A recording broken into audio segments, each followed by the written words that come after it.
sifuitina sirra qobaba hetis rajun salfina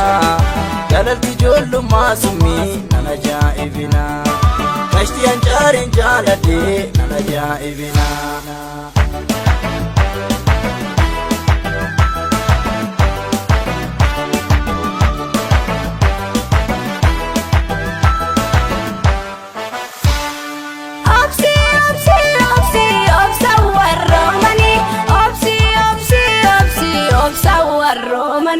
Jiradu setuma